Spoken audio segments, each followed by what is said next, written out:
Hello friends, मैं अतुल आप सभी का आपके अपने YouTube channel learning point 24x7 पर स्वागत करता हूं। आप सभी के लिए फिजिक्स के वीडियो की ये फिजिक्स के सीरीज़ की अगली वीडियो है। इस वीडियो का हमारा पहला क्वेश्चन है, पास आती हुई रेलगाड़ी की सीटी की आवृत्ति बढ़ती जाती है, ऐसा किस घटना के कारण होता है? ऑप्शन ए बिग बैंग सिद्धांत, ऑप्शन बी डापलर प्रभाव, ऑप्शन सी चार्ल्स नियम, ऑप्शन डी आर्किमिडीज का सिद्धांत। तो इस क्वेश्चन का आंसर हो जाएगा हमारा ऑप्शन नंबर बी, डापलर प्रभाव। डापलर प्रभाव का मतलब होता है कि अगर कोई भी ध्वनि जो है किसी स्रोत से निकल रही है, तो उसकी आवृत्ति के घटने या बढ़ने की प्रक्रिया को या घटने या बढ़ने की जो क्रिया होती है उसे ही डापलर प्रभाव कहते हैं। तो यहाँ पर जो रेलगाड़ी सोर्स होता है, रेलगाड़ी की सीटी से जो निकलने वाली ध्वनि होती है उसकी आवृत्ति बढ़ती जाती है जब वो पास आती है। तो ये इस क्वेश्चन का आंसर हो जाएगा हमारा ऑप्शन नंबर बी, डापलर प्रभाव। अगला क्वेश्चन है, रेडियो स्टेशन किस सिद्धांत पर कार्य करता है? ऑप्शन ए परावर्तन, ऑप्शन बी अनुनाद, ऑप्शन सी व्यतिकरण, ऑप्शन डी अपवर्तन। तो इस क्वेश्चन का आंसर होगा हमारा ऑप्शन नंबर बी, अनुनाद। तो जो रेडियो स्टेशन होते हैं वो अनुनाद के सिद्धांत पे कार्य करते हैं, यानी कि ध्वनि के अनुनाद के सिद्धांत पे कार्य करते हैं। तो इस क्वेश्चन का आंसर होगा हमारा ऑप्शन नंबर बी, ध्वनि का अनुनाद या अनुनाद। अगला क्वेश्चन है, निमग्न वस्तुओं का पता लगाने के लिए प्रयुक्त किए जाने वाले उपकरण को कहते हैं? Option A radar, option B है सोनार, ऑप्शन सी क्वासर और ऑप्शन डी है स्पंदक। तो इस क्वेश्चन का आंसर होगा हमारा option number B, sonar. Sonar जो होता है इसके द्वारा समुद्र में डूबी हुई किसी भी वस्तु का पता लगाने के लिए किया जाता है। सोनार का जो पूरा नाम होता है SONAR। तो सोनार होता है यहाँ पर सोनार का पूरा नाम होता है sound navigation and ranging. Sound navigation and ranging sonar का पूरा नाम होता है। तो इस क्वेश्चन का आंसर होगा हमारा ऑप्शन नंबर बी, सोनार। अगला क्वेश्चन है, एकॉस्टिक विज्ञान किससे संबंधित है? ऑप्शन ए प्रकाश से, ऑप्शन बी ध्वनि से, ऑप्शन सी जलवायु से, ऑप्शन डी धातु से। इस क्वेश्चन का आंसर होगा हमारा ऑप्शन नंबर बी, ध्वनि से। एकॉस्टिक विज्ञान जिसको हम ध्वनिकी के नाम से जानते हैं, तो इस क्वेश्चन का आंसर हो जाएगा हमारा ऑप्शन नंबर बी, ध्वनि से। अगला क्वेश्चन है, निम्नलिखित में से किसके आर पार ध्वनि नहीं जा सकती है? ऑप्शन ए वायु, ऑप्शन बी ठोस, ऑप्शन सी निर्वात और ऑप्शन डी द्रव। तो जो वायु, ठोस और निर्वात होते हैं इन सब में ध्वनि चल सकती है, इन सारे माध्यमों में ध्वनि चल सकती है, और निर्वात में जो है ध्वनि चल नहीं सकती। इसलिए इस क्वेश्चन का आंसर होगा हमारा ऑप्शन नंबर सी, निर्वात। अगला क्वेश्चन है, डापलर प्रभाव संबंधित है? ऑप्शन ए ध्वनि, ऑप्शन बी जनसंख्या, ऑप्शन सी मनोविज्ञान, ऑप्शन डी मुद्रा पहचान। तो अभी हमने आपको डापलर प्रभाव के बारे में बताया कि अगर किसी स्रोत से ध्वनि निकल रही है तो उसकी आवृत्ति के घटने या बढ़ने की जो घटना होती है वही डापलर प्रभाव कहलाती है। तो ये ध्वनि से रिलेटेड है। तो इस क्वेश्चन का आंसर होगा हमारा ऑप्शन नंबर ए, ध्वनि। अगला क्वेश्चन है, मनुष्यों के लिए मानक ध्वनि स्तर है? Option A 90 decibel, option B 60 decibel, option C 120 decibel, option D 100 decibel. जो डीबी लिखा हुआ है, डीबी का मतलब होता है डेसिबल,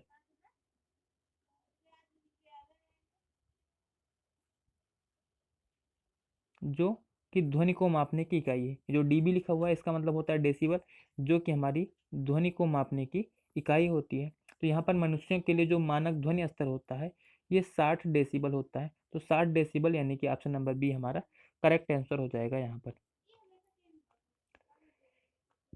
अगला क्वेश्चन है, किसी संगीत यंत्र की ध्वनि तीव्रता मापी जाती है? Option A mho, option B lux, option C decibel और ऑप्शन डी हेनरी।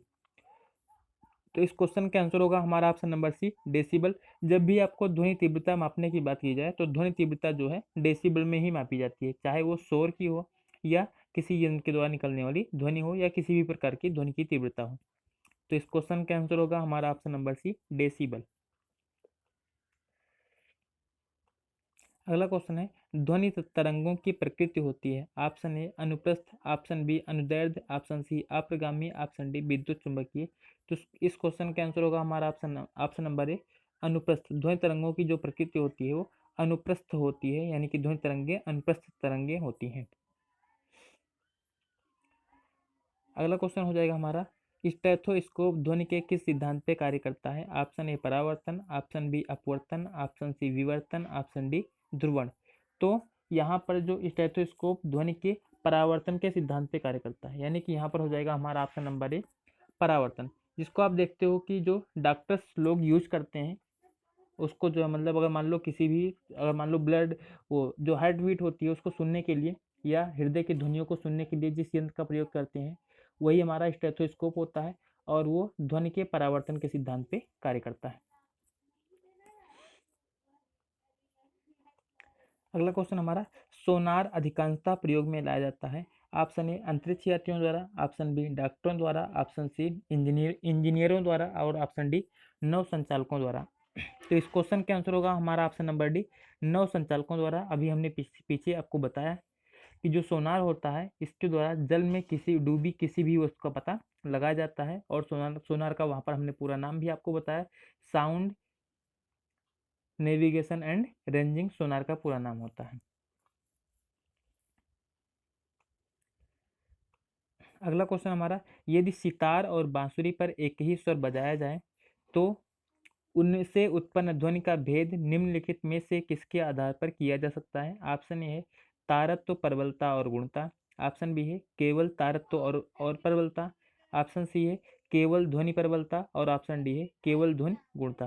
तो जो बांसुरी और सितार पे अगर मान लो एक ही स्वर बजाया जाता है तो ध्वनि की जो गुणता होती है उसके आधार पर हम ये डिसाइड कर सकते हैं कि कौन सी ध्वनि जो है बांसुरी की है और कौन सी ध्वनि सितार की है। तो इस क्वेश्चन के आंसर होगा हमारा ऑप्शन नंबर डी केवल ध्वनि गुणता। अगला क्वेश्चन है, निम्न में से कौन सा एक कथन सही नहीं है? ऑप्शन ए तापमान के बढ़ने पर वायु में ध्वनि का वेग बढ़ता है, ऑप्शन बी वायु में ध्वनि का वेग दाब पर निर्भर नहीं करता है, ऑप्शन सी आर्द्रता के बढ़ने पर वायु में ध्वनि का वेग कम हो जाता है, और ऑप्शन डी आयाम तथा आवृत्ति के परिवर्तन से वायु में ध्वनि का वेग प्रभावित नहीं होता है।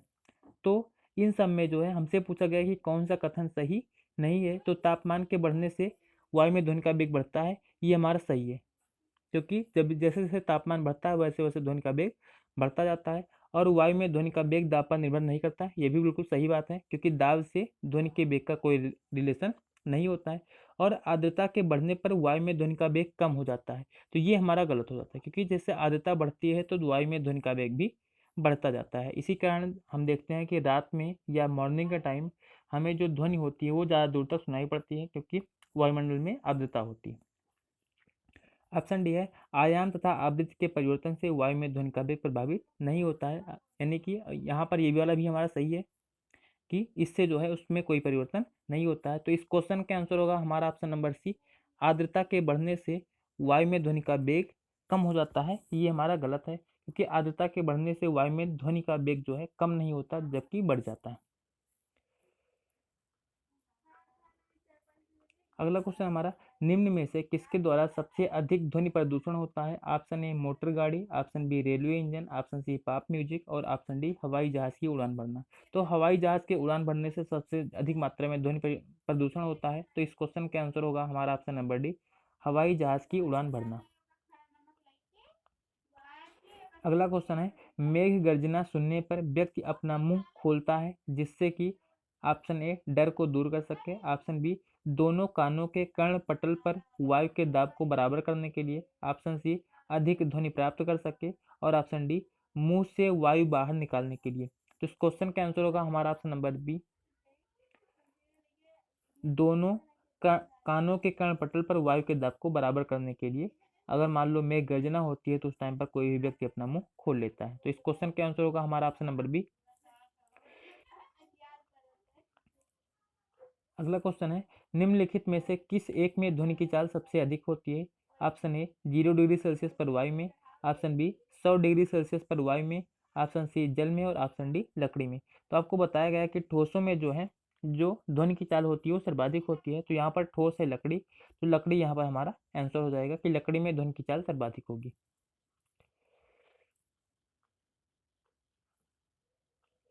अगला क्वेश्चन है, किसी ध्वनि स्रोत की आवृत्ति में होने वाले उतार चढ़ाव को कहते हैं?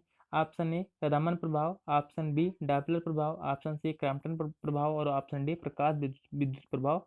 इस क्वेश्चन का आंसर होगा हमारा ऑप्शन नंबर बी डैपलर प्रभाव। डैपलर प्रभाव में हमने बताया कि जो भी ध्वनि स्रोत से कोई भी ध्वनि स्रोत होता है उससे निकलने वाली ध्वनि की आवृत्ति में का घटना या बढ़ना या उतार चढ़ाव को ही डैपलर प्रभाव कहते हैं। इस क्वेश्चन का आंसर होगा हमारा ऑप्शन नंबर बी डैपलर प्रभाव। अगला क्वेश्चन है, जब टीवी का स्विच ऑन किया जाता है तो ऑप्शन ए श्रव्य पहले तथा दृश्य बाद में शुरू होता है, ऑप्शन बी दृश्य पहले तथा श्रव्य बाद में शुरू होता है, ऑप्शन सी दृश्य तथा श्रव्य दोनों एक साथ शुरू होते हैं, ऑप्शन डी इनमें से कोई नहीं। तो यहाँ पर होगा हमारा ऑप्शन नंबर सी दृश्य तथा श्रव्य दोनों एक साथ शुरू होते हैं। तो जब भी हम किसी टीवी को ऑन करते हैं तो दृश्य और श्रव्य दोनों एक साथ शुरू होते हैं। तो ऑप्शन नंबर सी इस क्वेश्चन का हमारा आंसर हो जाएगा। अगला क्वेश्चन है, एक टीवी सेट को चलाने के लिए टीवी रिमोट कंट्रोल द्वारा किस प्रकार की तरंग का उत्सर्जन किया जाता है, ऑप्शन ए रेडियो तरंग, ऑप्शन बी पराश्रव्य तरंग, ऑप्शन सी परावर्तित तरंग, ऑप्शन डी इनमें से कोई नहीं। तो जो रिमोट कंट्रोल होता है उससे हमारी रेडियो तरंगें निकलती हैं और उसी के द्वारा हम टीवी को जो है कंट्रोल करते हैं। तो ऑप्शन ए यहाँ पर हमारा आंसर हो जाएगा। अगला क्वेश्चन है, निम्नलिखित कथनों में से कौन सा कथन सही है। ध्वनि का वेग ऑप्शन ए माध्यम की प्रकृति पर निर्भर नहीं करता है, ऑप्शन बी गैसों में अधिकतम और द्रव में न्यूनतम होता है, ऑप्शन सी ठोसों में अधिकतम और द्रव में न्यूनतम होता है, ऑप्शन डी ठोसों में अधिकतम और गैसों में न्यूनतम होता है। तो जो वेग होता है ध्वनि का वो सबसे ज़्यादा ठोस में होता है, उसके बाद में फिर उससे कम द्रव में होता है और सबसे कम गैस में होता है। तो यहाँ पर हमारा इसके अकॉर्डिंग ऑप्शन नंबर डी सही हो जाएगा, ठोसों में अधिकतम और गैसों में न्यूनतम होता है। तो इस क्वेश्चन का आंसर होगा हमारा ऑप्शन नंबर डी ठोसों में अधिकतम और गैसों में न्यूनतम होता है।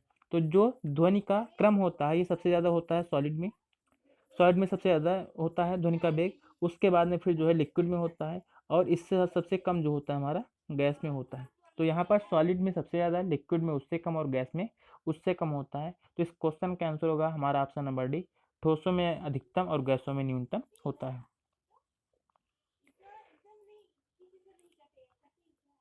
तो ये इस वीडियो का आपका लास्ट क्वेश्चन था।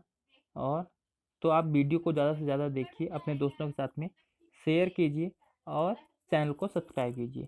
Thank you.